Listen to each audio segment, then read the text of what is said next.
Here's how I would learn Call of Duty range play fast if I had to start over. This video will be broken up into 6 tips, the first 3 being based on mechanics, and the second 3 based on in-game strategy, with of course my #1 range play tip for beginners at the end, so stay tuned for that. And the first tip I have, and the first thing that I would do if I started over on Call of Duty completely, is make sure that I'm using the right sensitivity. And don't worry, I'm going to show you how to find yours as well in this video. People make the mistake of playing way too high or way too low in their sensitivities, and I'll tell you that there's one way that you can guarantee you have the right sensitivity for you. Before this, make sure that your dead zones look something like this and that your aiming advanced settings look like this, just so we're on the same page. Then go to your controller settings, horizontal and vertical stick sensitivity, and lower this down to the range of 1.3 to 1.4. Then we're going to hop into a private match free-for-all against bots. Now your goal here is to hip fire the bots, keeping your centering on them while strafing. If you feel confident controlling your hip fire, bump up the sensitivity. If you undershoot the bots, also bump up your sensitivity. Keep doing this until you find yourself overshooting, overcorrecting, or if you have difficulty keeping on target with the bots as you're strafing. Then once you've found the sensitivity that feels comfortable keeping your hip fires on target,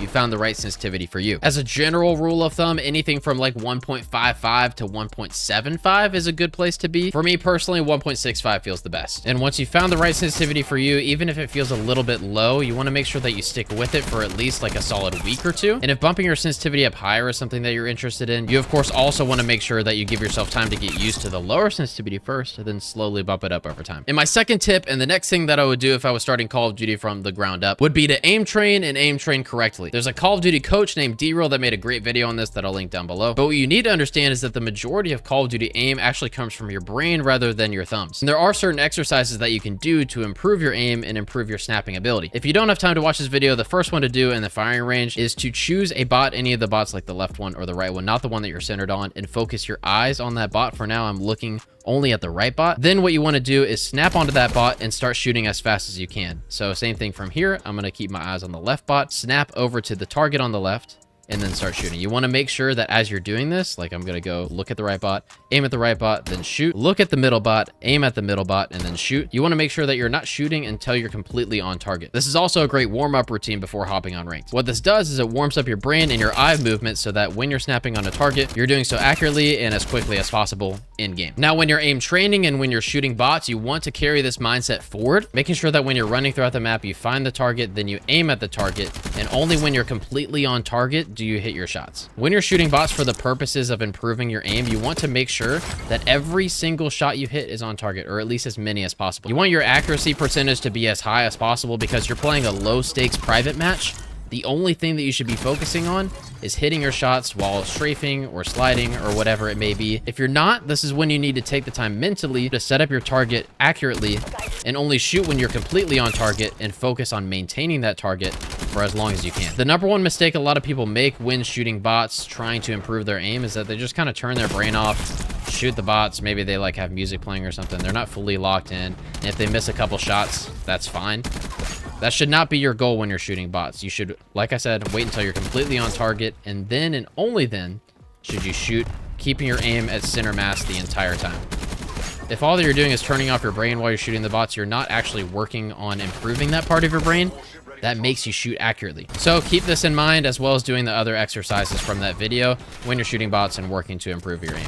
And my third tip is not to overdo movement. This is another big mistake that a lot of beginners make in Call of Duty. They watch pro players and insane players like Shotzi do insane wall bounces and slides and slide to prones, and they want to hop on rank and do exactly that against their opponents. But the problem is those pros are good enough to know when to use movement and when not to use movement. And most of the time when they're doing a crazy wall bounce or doing a slide to prone, they're optimizing it so they're shown as little as possible without having their gun up. For example, starting a slide early so that the time they're out the door, their gun is already up and ready to be shot, or wall bouncing well behind cover so that by the time you're seen, again, your gun is up and ready to be shot. There's also a ton of other things that movement can be prioritized on, like opponent timings, channeling with your teammates, and plenty of other stuff like that. At the end of the day, when you're starting out, the important thing to keep in mind is when is your gun up and ready to be shot versus when are you caught off guard by either sprinting or sliding or wall bouncing unnecessarily. When you're starting off, I promise you're way better off maximizing the amount of time that your gun is up and ready to shoot. And then after you feel comfortable with that, that's when you can add in more flashy movement. Just of course, making sure that you're doing it in the right way that doesn't get you killed. What I'm not saying to do is camp, but be meticulous about how often your gun is up and ready for your opponents, especially early on when you don't really know your timings yet. And like I said, once you feel more comfortable with your timings and comfortable with your movement,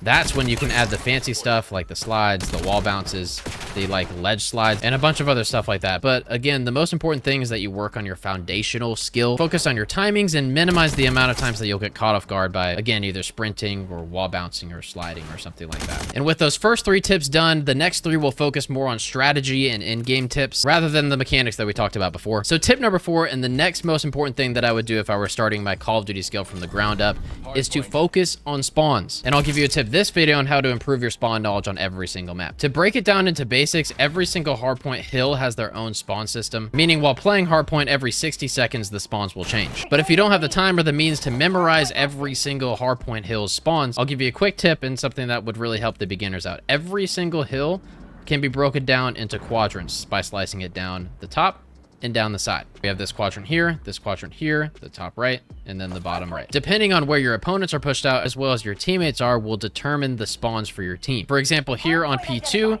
my opponents have control of the hill. My teammates have just gotten a kill since I'm in the back and a teammate is front.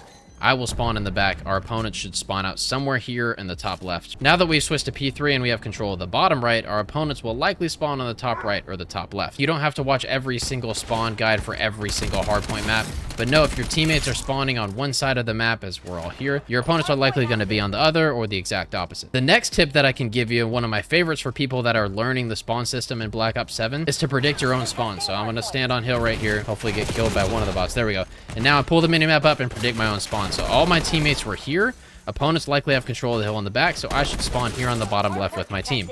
That's the case. My favorite part about this tip, however, is that if I'm incorrect in my prediction, there's a reason for that. The first reason could be I just don't know the spawns too well, but the second reason could be maybe your opponents have pushed up to this side where your teammates are, making it an unsafe spawn for you. Let's say you spawn further back into blue, or even flip all the way up behind them. If your spawn doesn't make sense, you can use that to your advantage by having the knowledge to realize that there's a reason for that. Don't get me wrong, there is a ton of depth when it comes to the spawn system of Call of Duty and Black Ops 7, but if you take the time to break the map down into quadrants, it makes it a lot easier. And I promise you, in hardpoint, knowledge is power, and knowing where your opponents are going to be coming from is everything, and will make you win so many more games in hardpoint. Now, my 5th tip in Black Ops 7 ranked play, especially for beginners, is to read your minimap. What a lot of COD beginners don't realize is that most of the pros spend around 50% of the time looking at their minimap. That's not even an exaggeration. And that's because it gives you almost everything you need to know about the game in front of you. All the things that we just went over using the quadrant, you can likely pick up just by taking a look at the top left of your screen. If you notice you're the type of person that does not look at your minimap very much, I want you to go to your interface settings, then gameplay HUD, then HUD bounds, and make sure the square is as close to the center of your screen as possible, which will make it way easier to look up to the top left and get a quick glance. Off of every spawn, the very first thing that you should do is take a look at the top left of your screen at your minimap. This will give you all the information you need to know. For example, right now, I know that my team's hitting from the front. Now that that teammate spawned over there, that means my opponents are going to be coming from this side, where you can see the minimap is open and they're able to push time from the front. Again, I respawn, take a look at the minimap, and realize that yellow is open, so opponents could be flanking from here. I don't see anything. That means they're likely going to be front. Now that 4 teammates are on time, opponents could be spawning anywhere. So they could be P2, like they are right now. Some of them actually could have spawned behind us, although there's one more behind me. The last teammate probably spawned here in yellow. Yeah, there he is right there. All this information you get just by looking on the minimap, making decisions based off where you see your teammates and where you see the red dots of your opponents. The other thing that you need to do off spawn is make a decision based on the information. So I spawn yellow. I see my teammates don't have a lot of pressure towards statue. One of the options I could do is take a deep left route, try to flip the spawns for P2, which we've talked about in previous videos. But if you spawn up like I did here and your 2 teammates are already towards the front of time, it might make more sense to help them push towards the hill since everybody will be there and be together. The reasoning that the first thing that we're doing is looking at the minimap is to then make a decision on where you're most impactful on the map. And the only way to get that information in game is to keep a constant eye on your minimap, so make sure you build the habit of checking it regularly. And the last and most important tip that I have, especially for beginners, is to predict your opponents and recognize patterns. Here's what I mean by this. Every time you die, especially when you get caught off guard, mark it down in a mental notebook as a weak spot or a weak place and be more ready for it next time. Remember from earlier that aiming and winning gunfights mainly happens in your brain, not your thumbs. So the better that you predict your opponents, the better you'll utilize all the things that we talked about today. As an example, we're going to talk over a raid search and destroy that I just played yesterday. As you can see, we're at the 4-4 round count. At this point in this round, my team has given up control of the A bomb site, which is normal. But the thing that I'm taking note of is that there's 3 opponents on the A site. And this has happened multiple times in this game up until this point. You can see they planted the bomb for free. We didn't have much pressure on the map. And my only choice is to smoke out pillars and try to make something happen, which, as you can see, I don't get that lucky. However, if we skip forward to round 11, we have another defensive round, and I know the team likes to go A, so I come to the rest of my team, we should defend A. I run forward towards launcher. You can see all of my teammates are going A side because I called it out. We're ready for them to be here, and we're actually contesting it. I see 3 people at the driveway. I have teammates watching over me, so I feel free to run up to the ring. And at this point, the rounds are just super mixy, and we end up getting an ace round 11. Now, I could not have won this round without recognizing the pattern of the other team and recognizing the pattern of my team of not really contesting A bomb at all. So with all these tips being said, predicting your opponents, recognizing patterns, the more gunfights you'll win, the more games you'll win, and the easier that you'll rank up. Now, if these tips helped you out, like and subscribe, and let me know if I should do more of these down below, and I'll catch you next time at lunchtime.